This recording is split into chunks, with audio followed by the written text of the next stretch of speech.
Welcome to a new edition of the Neon Jazz interview series with Montreal-based jazz saxophonist, flautist, and clarinetist Beth McKenna. She opened up about her life in jazz, and namely her 2021 CD, Beyond Here, written almost entirely prior to the emergence of the COVID-19 pandemic. The album was inspired by the impact we as humans have had on the world around us, from conflict and climate change to the fusion of North American culture with global influences. The message of the CD is a sense of urgency to reflect on where we stand with our planet and how our actions echo far beyond the present. She was born in Nova Scotia and has been a Montrealer since 2008. Today she stands as one of Montreal's most versatile saxophonists, bandleaders, and composers. Enjoy the whole story. Again, thank you for taking a minute after Neon Jazz. I appreciate it. Hey, my pleasure. So if there was ever a mantra for us wanting to get out of this global pandemic, your newest album probably epitomized it. It's our epitaph now, Beyond Here. I guess that's the elephant in the room that I want to address first and foremost. Not so much when you constructed this, but more of it's coming out now with, the possibility of live shows. Things are getting better. We're getting closer to the end of this thing. How does it feel to be able to have that chance to not only communicate with fans with the new project, but to also perform live? Oh my God, it's really a great to be able to perform live here in Montreal. Again, where I'm based out of. Of course, we have restrictions on performing live, and again, I know audiences are still kind of coming out from hiding right now, or coming out of their shell and getting used to the new norms of going to shows during a pandemic. But I find that it was extremely difficult during the pandemic. It's a great time to kind of explore other opportunities, to still grow in other ways and try to reinvent ourselves. But now that things are reopened, it's coming back. Audiences are still hesitant, but I think that we are getting closer to having a healthy art scene again. It's going to take time, but it's coming back. So you wrote this prior to COVID-19. Now that it's out and you kind of have a chance to listen to what you were thinking and feeling prior to this, how does all of that come together now that we're in this and it's just a different era for everybody? Absolutely. So most of the album was written prior to COVID-19. It's kind of have a different tone now because a lot of the tracks that I wrote kind of touch on different things and really touch on perspectives before the pandemic. And I know now that we've been through a pandemic, we all have changed perspectives. We all have changed ways of looking at things. And it's also, being that my band knows what the album's about, and then there's a lot of freedom for them to add their own interpretation into the music and their own voice into it. I find that my music has evolved quite a bit during the pandemic as well.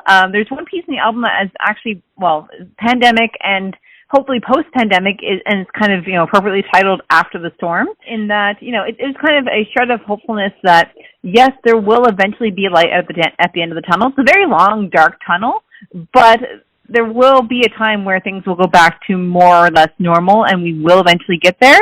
It's just to hang on until then.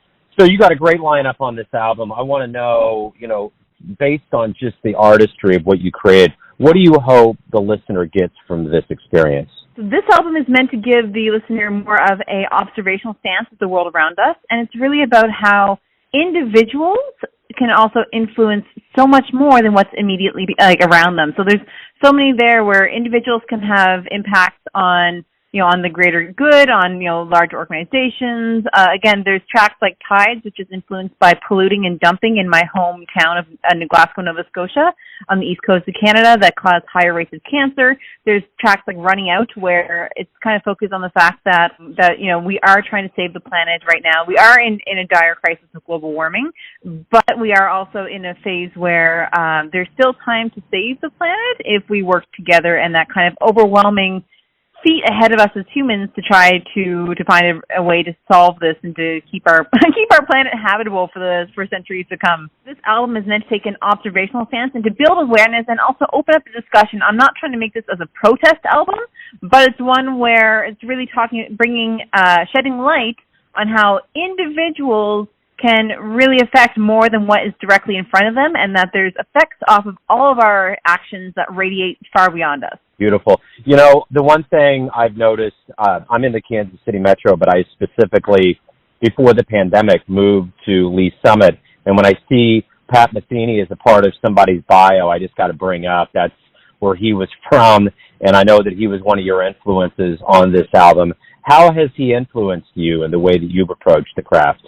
So my writing, I really focus not so much on, busting up the chops and playing as fast as many notes you can possibly play.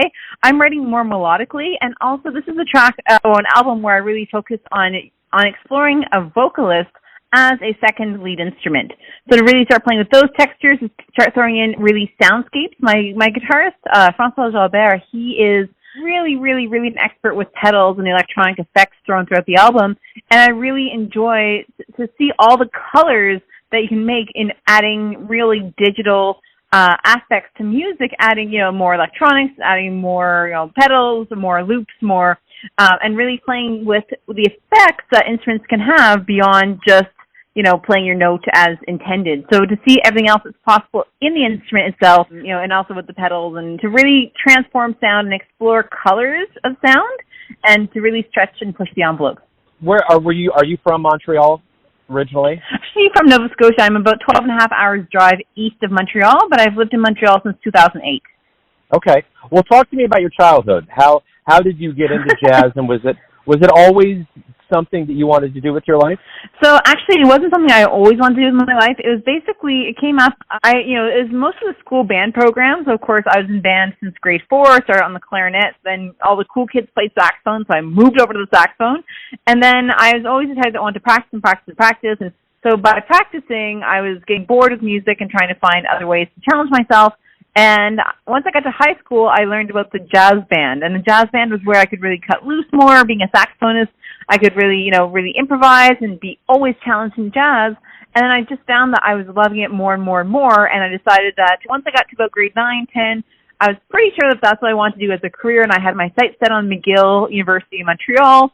And I had my sights set on being a professional jazz musician. The thing is, my father's actually my father's a career counselor, so he wasn't too keen when his daughter, who he had been pushing to make 90s in high school, wanted to become a jazz musician in Montreal. He was more scared for my well-being as far as financial, the consistency of being a freelance musician. He pressured me into also doing a Bachelor of Education at the same time, but that gave me 5 years at McGill to really get myself grounded and set, but also to build up a lot, to give me extra time to really flourish as a musician while taking education courses throughout my entire degree as well. So doing 2 degrees at the same time. So who would you cite as very strong musical influences for you from the word go? Say Maria Schneider is a big influence on me. Maria Schneider, as I mentioned, Pat Metheny, Snarky Puppy, Brad Meldau, are big ones. Brian Blade Fellowship's another big one on me. Another one that I really have worked with a lot is Christine Jensen's. I worked with her a lot in Montreal as my mentor on various projects I've done. So she's been a huge support before my studies, during my studies, and after. And now she's more of a colleague in the music community. But those are really ones that are really seeking me. Donnie McCaslin is another one that's a big one on me, as well as Michael Brecker. What was the first live jazz show you saw that really made you think, man, that's something I would love to do? Oh, first live jazz show. Oh, my God. That's a very good question. I think it was Michael Bublé.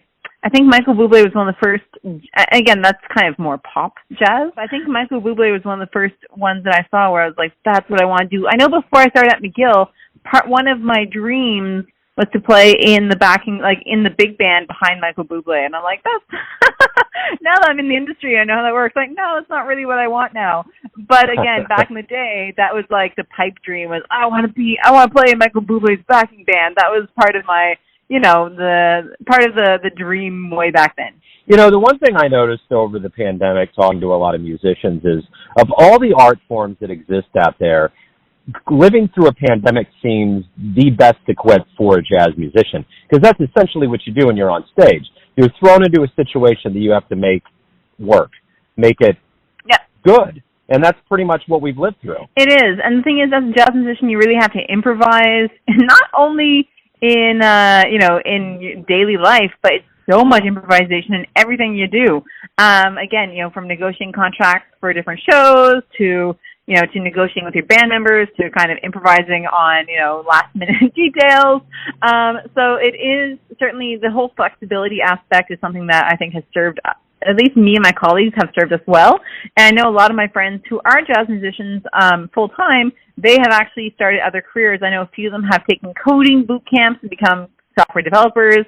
I know one of my colleagues is now pursuing his MD to be a medical doctor. He'll be to go work as a doctor in the medical system and other sectors as well. So I know that we don't leave music altogether, but I know a lot of us have kind of explored other opportunities as well.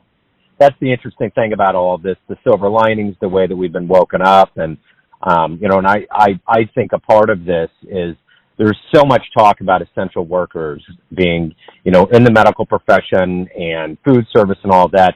But I think artists are definitely in that, especially musicians and TV and film, because if we didn't have any of this while we were all barricaded, it would have been really bad. Oh, absolutely. And that's it. I know right now, speaking of day jobs, my day job is actually working for Unity Technologies, which is a real-time 3D engine used for video games and real-time 3D experiences globally.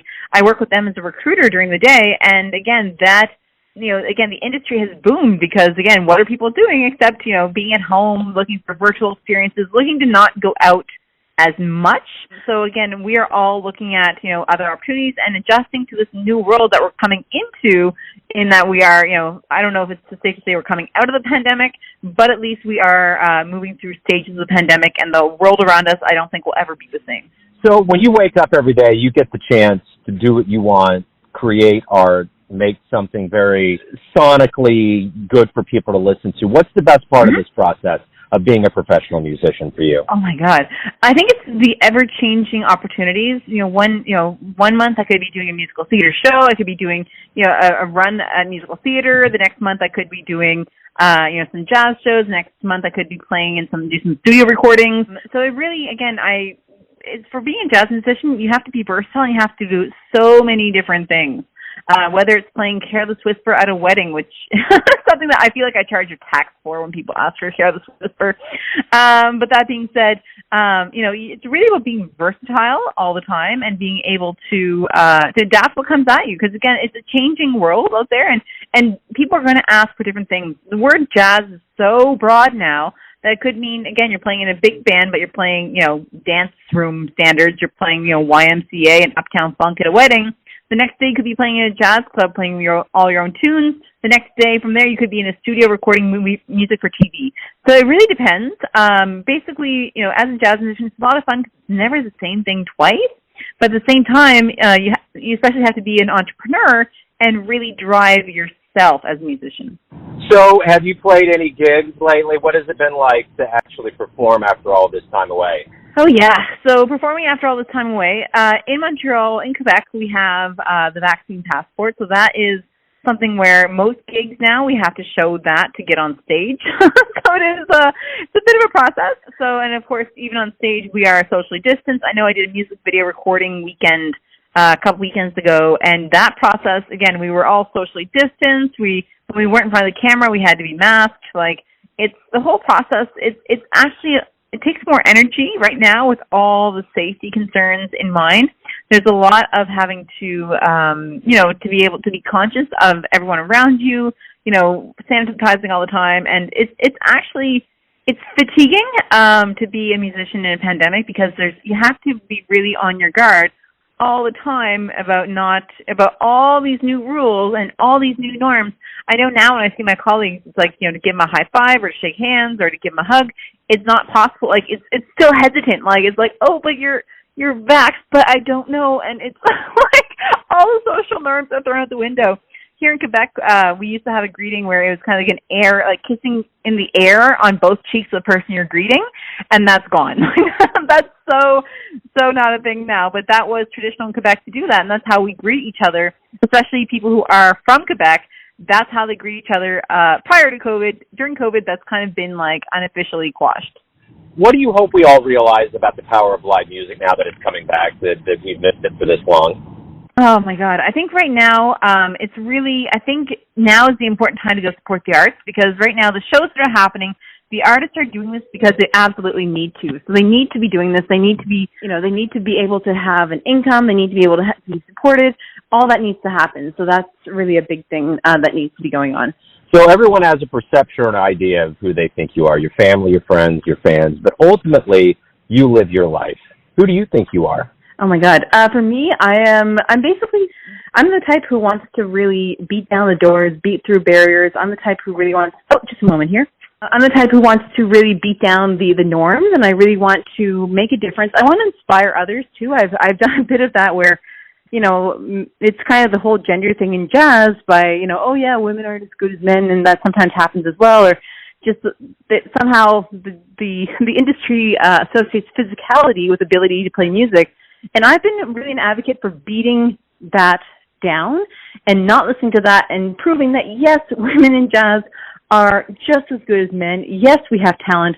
And yes, we have our own voice. And that's what I really want to push in the industry as well. Beautiful. Hey, Beth, thank you for taking a minute out for Neon Jazz. Good luck with the album and the return to the stage. Thank you so much. I'm so excited to be returning to the stage in less than 2 weeks. Thanks for listening and tuning in to another Neon Jazz interview, where we give you a bit of insight into the finest players in Montreal, Kansas City, and spots all over the world, giving fans all that jazz. Thanks to Beth for her time, music, and story. If you want to hear more interviews, go to Famous Interviews with Joe Domino in the iTunes Store. Visit Neon Jazz at youtube.com, and for everything Neon Jazz all the time, go to the neonjazz.blogspot.com. Until next time, enjoy the jazz, my friends.